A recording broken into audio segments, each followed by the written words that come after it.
Xavier Hofer, grande panique dans le milieu des réseaux sociaux puisqu'on apprend que le géant Facebook se serait fait piquer environ les données de 50 millions de comptes par une firme donc, qui s'appellerait Cambridge Analytica, mais on va y revenir.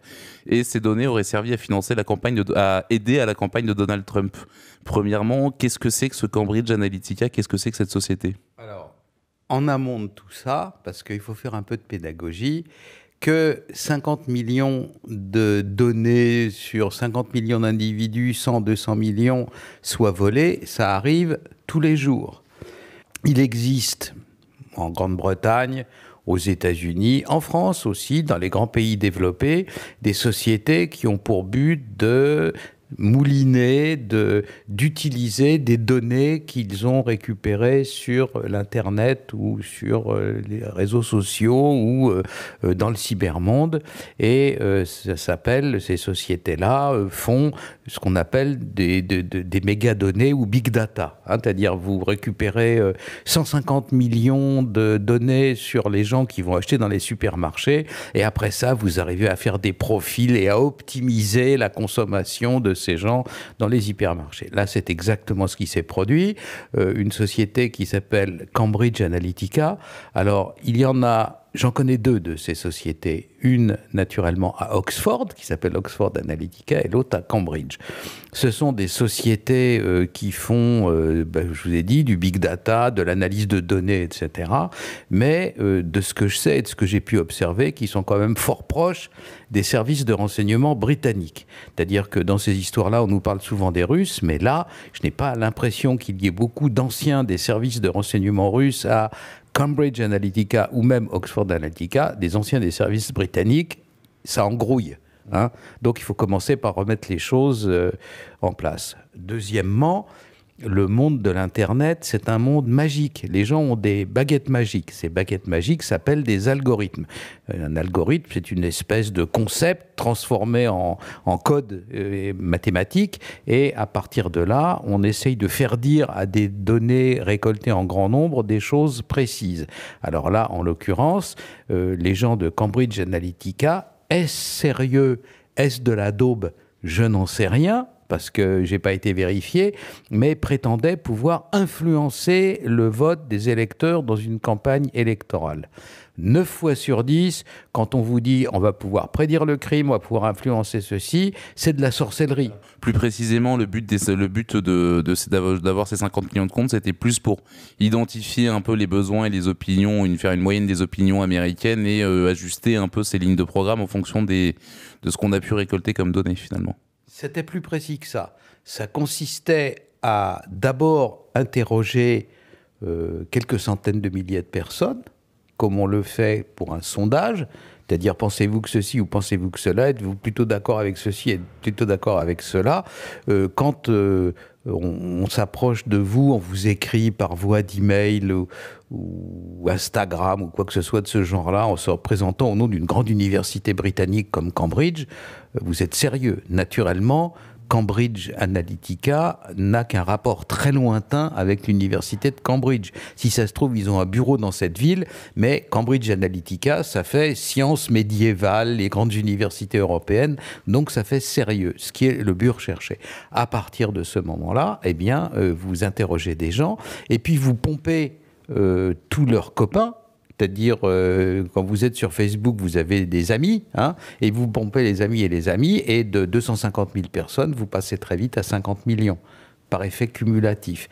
Alors, à partir de ce moment-là, vous vendez à votre client l'idée que, comme vous savez ce que pensent 250 000 gens que vous avez interrogés sur des points pouvant servir à influencer leur opinion sur les prochaines élections aux États-Unis, tous ceux qui ont été pompés étant naturellement américains dans le système Facebook, alors à ce moment-là, vous dites que par extrapolation, vous savez influencer à peu près 50 millions d'électeurs. Donc, je m'empresse de dire que ce n'est en rien un raisonnement scientifique, ce raisonnement disant si telle personne a fait ceci, alors telle autre personne fera cela, ça ne s'appelle pas un raisonnement scientifique, ça s'appelle un vœu pieux, n'est-ce pas? Rien de plus. Mais bon, vous savez qu'en période électorale, le candidat et ses proches sont extrêmement désireux de potentialiser, d'améliorer, de renforcer le sentiment qu'ils peuvent avoir sur des gens en nombre aussi important que possible. Donc ils croient à peu près à tout. À propos de ça, il y a eu effectivement encore une fois les immanquables, les impondérables, les soupçons d'influence russe, puisque la personne qui aurait vendu l'application permettant à cette société Cambridge Analytica de récupérer les données serait russe et serait un chercheur russe, etc. Donc évidemment, il y aurait une ingérence russe du coup dans l'élection de Donald Trump. Souvenez-vous, dans le temps, quand il y avait des attentats aériens et que les avions explosaient en l'air. Statistiquement, quand vous avez n'importe quel avion sur la planète qui saute, à bord de l'avion, parmi les victimes, vous avez toujours le cousin du beau-frère de la belle-sœur d'un ayatollah ou d'un représentant de l'État islamique ou un truc comme ça. Là, c'est pareil. Les algorithmes, c'est du bricolage. C'est du code qui est bricolé à partir c'est comme un mécano, si vous voulez. On prend des pièces fixes et on les bricole de manière à leur faire quelque chose de précis. Alors, dans les bouts de code qu'on bricole et qu'on assemble les uns aux autres, en vue de leur faire accomplir un travail de tri sélectif au milieu de 50 millions de données pour chercher les points qui vous intéressent et pour savoir comment, après ça, influencer dans le registre électoral ces gens-là, vous avez fatalement du code américain, du code britannique, du code chinois, du code japonais et puis du code russe. Donc à partir de ce moment-là, c'est comme aux Jeux Olympiques, vous savez, quand on fait du patinage, il y a les figures libres et les figures imposées. Si parmi les figures imposées, il faut absolument qu'il y ait un espion russe, alors on n'a pas de mal à le trouver en disant il y a du code russe, vous voyez ce que je veux dire, vous voyez ce que ça cache. Donc il ne faut pas s'inquiéter. Ça ne veut pas dire grand-chose et à la fin du compte, tout peut se dissimuler. Si vous voulez, ce qu'il faut que les gens qui écoutent et qui lisent et qui regardent ce qu'on est en train de dire savent, c'est que dans le monde numérique, tout est falsifiable. Tout peut être falsifié.